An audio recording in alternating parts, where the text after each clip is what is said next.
Hello. Yes, welcome po ulit sa ating pag-aaral dito sa Book of Mark. If you have a Bible, please open with me. Kung nandyan po kayo stationary na nasa bahay or sa office, you can open your Bible with me. Let's continue our study dito sa Book of Mark. The last time ay nag-stop po tayo sa verse 5 and we will continue ang ating pong series na pag-aaral dito sa Book of Mark, isa sa mga Gospels na i-record, na isulat patungkol nung nandito ang ating Panginoong Jesus sa kanyang earthly ministry. Ayan, sige po, let's continue. Kung meron kayong Bible, like I said, let's continue sa verse 6. Ano po?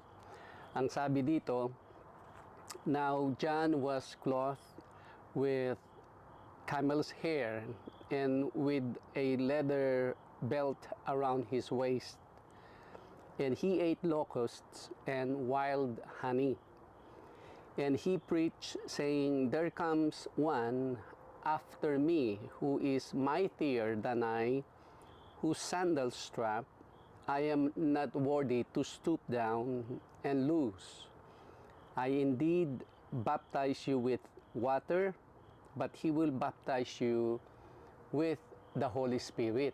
Ayun, yun muna tingnan po natin and see kung makover pa natin yung mga susunod na mga verses. My plan is ang study natin hanggang verse 11. But we'll see ano po. Now, na-introduce po si John the Baptist, yung ating opening dito sa pag-aaral natin sa Book of Mark. At nakita natin kung anong klaseng ministry na kumbaga na i-assign sa kanya. And his ministry is to prepare the way sa coming ng ating Panginoong Yeshua. Yes? So now, kung ang ministry niya ay to prepare the way para sa ating Panginoong Jesus, nakita natin ang correlation noon sa buhay natin o sa panahon natin, na meaning tayo, we have a preparation to do as we would like to partake sa ministry ng ating Panginoong Jesus, and that is to confess and repent. Ano po? Without the confession and repentance, if you just wanna add ano yung mga benepisyo na pwedeng maibigay sa atin ng Panginoong Jesus, it will not work that way. Kasi nga, merong John the Baptist before ang ating Panginoong Jesus. Yan. Kung hindi pa po niyo napapanood yung video before this one, maganda po mapanood yon dahil well explained po yon. Yung kumbaga yung partnership o yung kaugnayan ni John the Baptist sa ating pong Panginoong Jesus. So now, there is another one aspect na pwede po nating tinang kay John the Baptist. Ito po yung tinatawag na character study pagdating sa inductive method. Ano po? Tingnan natin si John the Baptist na nabasa natin, kung anong klaseng damit ang suot niya at ano yung mga kinakain niya. Obviously, madalas po si John the Baptist sa wilderness o dun sa mga places na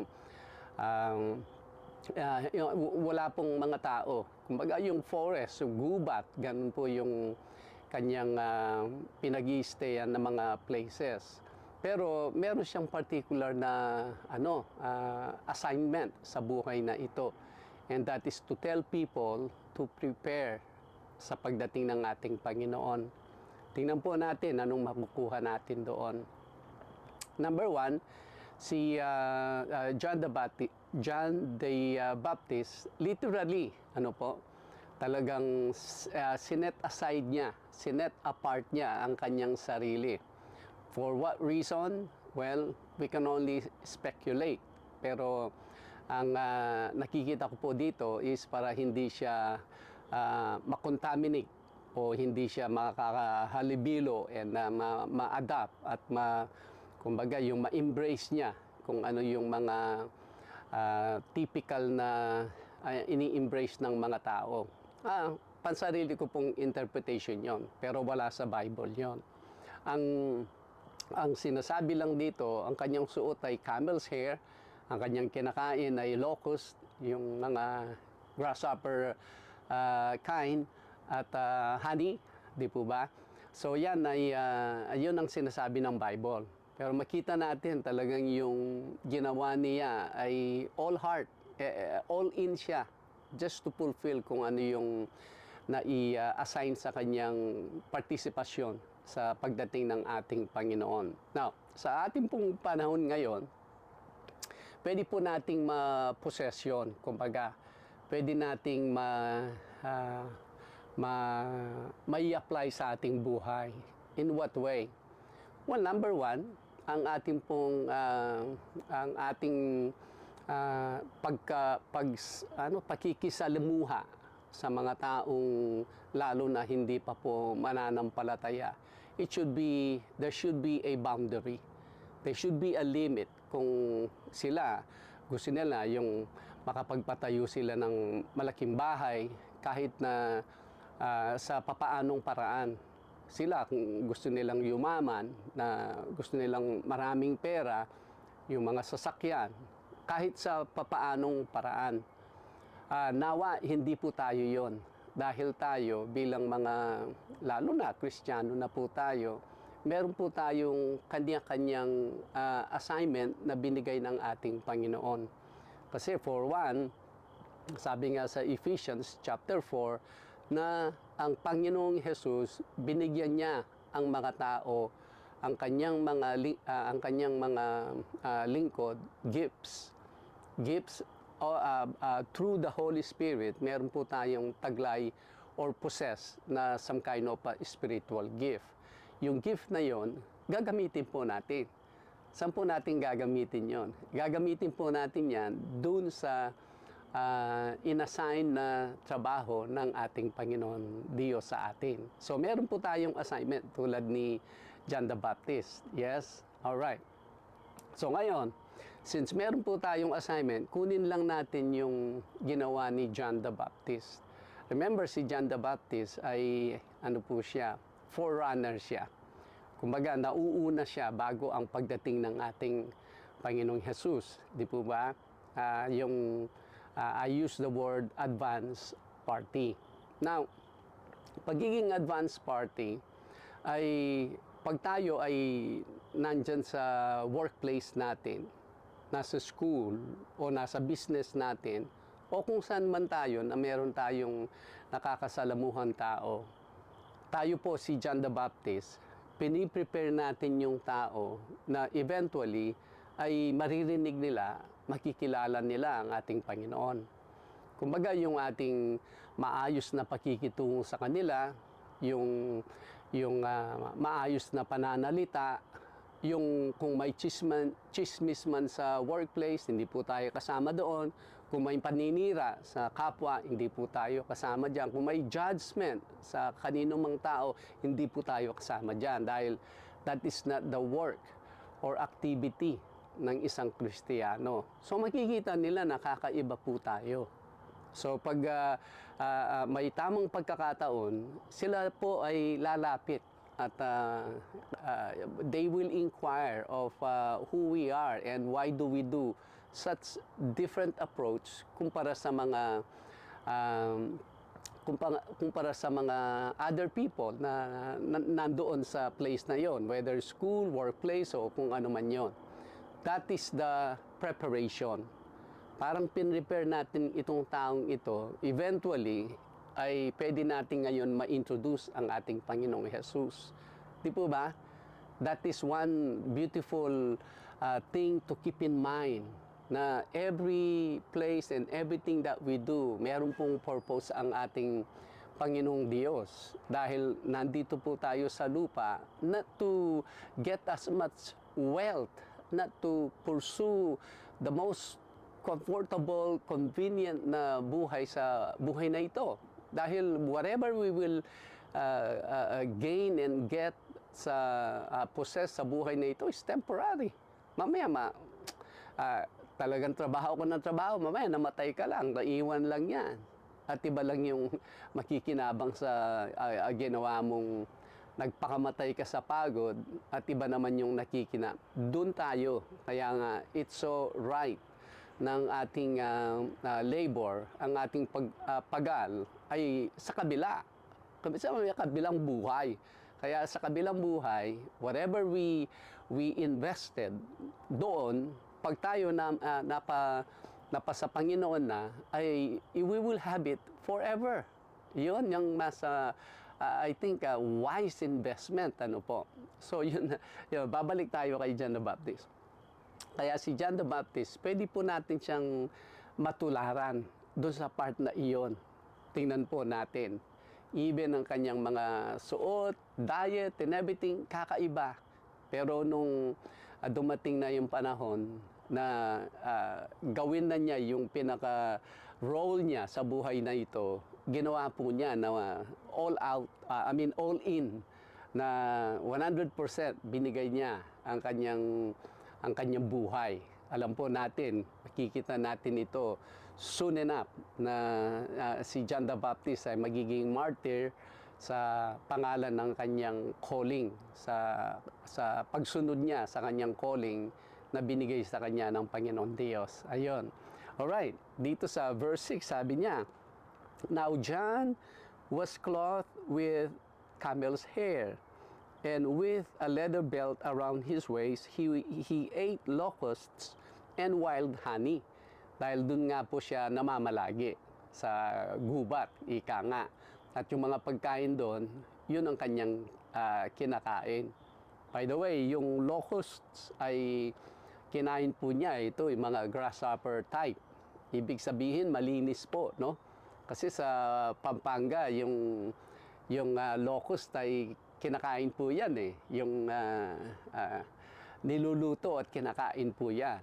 Well, after all, malinis pala yon dahil si John the Baptist mismo ay kumain siya or diet niya, part of his diet yung locusts. But syempre, maraming tao are not familiar at saka hindi po sila sanay na kumain ng locusts. Ano po. So anyway, continue sa verse 7 ang sabi, "And he preached," ito na, nagpe-preach na siya, saying, "There comes one after me who is mightier than I, whose sandal strap I am not worthy to stoop down and loose." Ito pong sinasabi ni John the Baptist at the moment. Remember yung previously binasa natin, then all people, ibig sabihin napakaraming taong nagpupunta sa kanya. Napakaraming taong they recognize, they receive yung kanyang ministry is a ministry from God.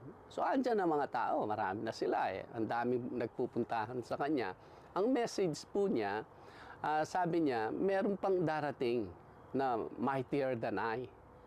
Na hindi man ako worthy to alisin yung sandalyas niya para hugasan ko yung paa niya. Ang sinasabi po ni John the Baptist dito ay hindi man siya worthy to be the lowest of this person's servant. Yun po kasi yung trabaho ng mga lowest servant sa isang given household eh.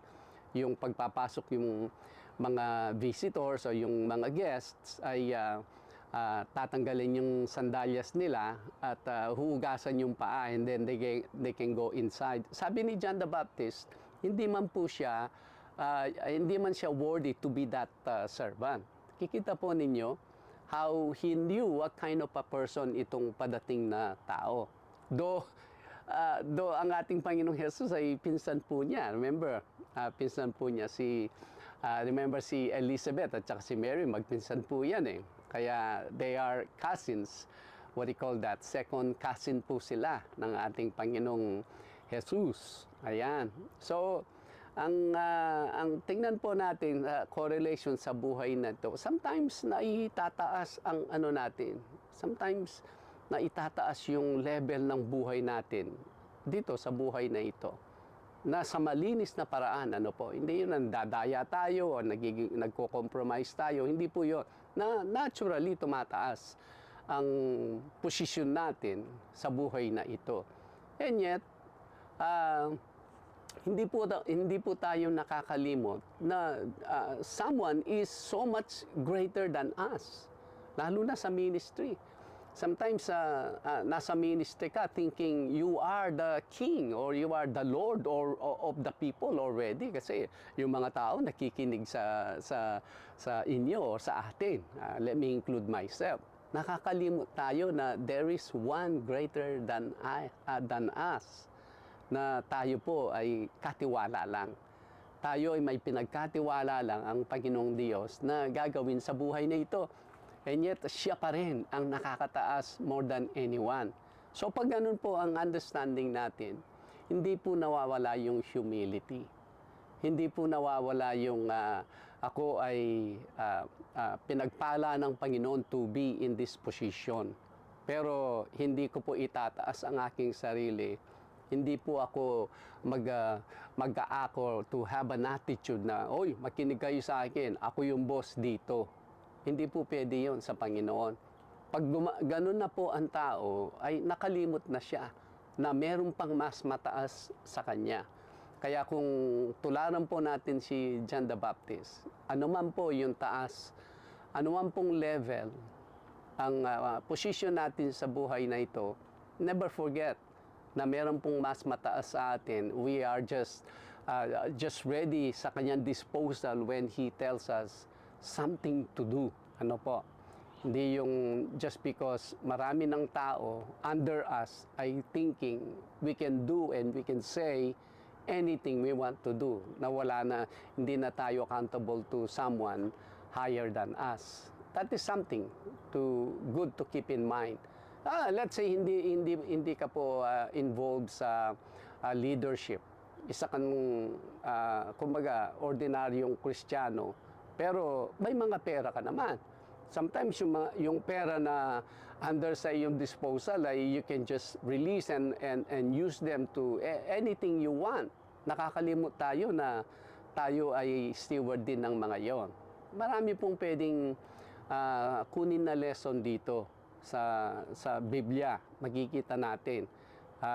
Ito na nga, si John the Baptist sa ating pong pagsunod sa kwento niya. Di po ba? So ito ngayon, sa verse 8 sabi niya, I indeed baptize you with water, but He will baptize you with the Holy Spirit. So ngayon, binabaptize ko kayo sa tubig. Baptism of repentance nga. Pero yung padating na higher than I, He will baptize you in Holy Spirit. Ano po yung kaibahan ng dalawa? Well, number one, siyempre pag mabaptize ka sa tubig ay after baptizing them, basa sila. Di po ba? May manifestation eh. Makikita mo, ayun, nabaptize to, basa. Ano naman kaya yung baptism of the Holy Spirit? How do we know na nabaptize ang isang tao sa Holy Spirit? Well, alam natin, kung titingnan natin yung, let me just give a illustration, ano po.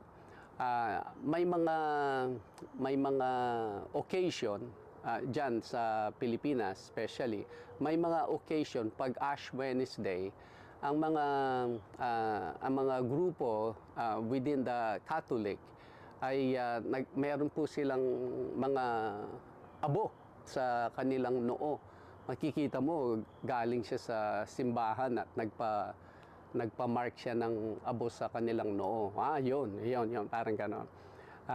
Makikita mo, nagsimba na to, okay, nagpa-ano na siya, nagpakuskus na siya. Tama po ba yun sa kanyang noo? Now, kung titingnan natin, si John the Baptist, yung mga binaptize niya, makikita mo, basa sila. Sa Panginoon kaya, ang ano dyan, hindi nakikita kasi yung trail o yung kumbaga yung post act ng Holy Spirit pag nabaptize yung tao. Wala po siyang, kumbaga, walang marka. pero nasa kanyang pagkilos, nasa kanyang paggawa. Makikita natin yung nabaptize sa banal na Espiritu, kakaiba po ang kanyang magiging kaiba, magiging iba yung kaniyang focus, magiging iba yung kanyang kilos, na parang nahugasan siya ng kanyang pagiging natural na karnal, kumbaga yung driven by flesh ay parang mag-iiba po, parang magiging bigla siyang magiging contained by something. Ang kanyang focus ay it's no longer here. Ang focus niya is kung saan tinutuon ng Panginoon ng kanyang pansin. Ang kanyang puso is no longer here more than kung ano yung pupuntahan niyang lugar someday. Yung kanyang kilos, ang kanyang buhos ng kanyang panahon, ang buhos ng kanyang buhay is something about sa pinapagawa ng ating Panginoong Diyos. More than dun sa kung ano yung maging niya sa mundong ito. Yan po ay we can see that all over sa isang tao na nabaptize ng ating Panginoong Diyos. Ang tanong ay, do we still make that observation sa ating kapwa? Or do we even look at ourselves sa mirror and say, nabaptize nga ba ako ng banal na Espiritu? Ako nga ba talaga ay underwent sa baptism ng aking Panginoong Hesus, na kung saan ang banal na Espiritu nananahan sa aking puso, and every single day ay chine-change niya ako. Yung bang mga bagay na gusto ko before ako so-called na born again are no longer the things that I pursue now. Kasi sometimes, ang tao, bago siya naging Kristiyano, ay marami siyang pinupursong iba't ibang bagay, mga material na bagay, worldly things. After niyang ma-born again, ay yung pa rin ang pinupurso niya, the only difference ay in Jesus' name. So noon ay basta na lang niya pinupurso. Pero ngayon na born again siya, pinupurso pa rin niya, pero in Jesus' name. Yun pa rin ang laman ng kanyang mga prayers, ang kanyang mga panalangin. Hindi po yata yun ang bagay na makikita natin sa isang na bautismo ng Banal na Espiritu through the ministry ng ating Panginoon. Alright. Tingnan din natin yung another aspeto po nito na ang pagkasabi, I indeed baptize you with water, but He will baptize you with the Holy Spirit. Una, ang ministry ni John ay ang tao mag-confess sila, mag-repent sila. Di empty sila ngayon. Yes? Na-empty sila, may confession na ang kasalanan ito, ang kasalanan sa aking buhay, I do wanna get rid of them, at I don't want to associate with those sins anymore. Yun ang confession. Hindi yung sasabihin mo lang yung mali mong ginawa. No, you confess. Kumbaga, sinasabi mo, you don't want any association sa mga kasalanan na iyon. And then mag-repent ka na yung buhay mo, kaya you ended up having those, mag-iiba ka ng direction. Yan na po yung repentance. Ang repentance kasi speaks of a new direction So ngayon, ay di kay John the Baptist yun. So ngayon, yung baptism ng ating Panginoon, i-feel ka niya kumbaga, He will let the Holy Spirit to dwell in us, and now we will have a different substance or elemento sa ating buhay, now will guide us, na hindi na tayo will ended up dun sa kasalanan na iyon. Sabi nga ni Paul, do not let sin entangle you again. Kasi kung without the knowledge, without the education ng Biblia, ang tao sometimes, after niyang isinuka, sabi ni Peter, ay kinakain na naman. Babalik na naman kung hindi po nai-inform ang mga mananampalataya. Kaya sabi ng Biblia na my people perish because of lack of knowledge. Isa din po yun. Kaya isa pong reason na nakikita ko that is coming, kumbaga nangyayari na sa panahon natin, yung kakulangan ng pagtuturo. Kakulangan ng pagtuturo, lalo na sa mga pulpito. Sometimes kung ano-ano ang sinasabi sa mga tao para lang yung mga tao ay mag-stay na nakikinig sa kanila. They prepare sermons nowadays, hindi naman po lahat, pero marami. Kaya mag-iingat po tayo kung sino ang ating pinapakinggan na ministro or pastor. I'm sorry to say, some of them, they don't even know kung ano talaga yung agenda ng Panginoon after na ang tao ay makakilala sa ating Panginoong Jesus. Na parang they ended up owning the people rather than guiding the people na all the way na hanggang sila'y makarating sa ating Panginoong Diyos. Kaya yung baptism ng ating Panginoong Jesus ay yung para tayo magkaroon ng elemento ng banal na Espiritu, and the Holy Spirit is to guide us to the truth. Ito po ang truth, ang salita ng Panginoon, ang truth. Kaya parang ang presensya, pag nabaptize tayo, dito ngayon ang ating tuon pansin. Hindi na ngayon tulad nung dati bago tayo nakakilala. Ayun.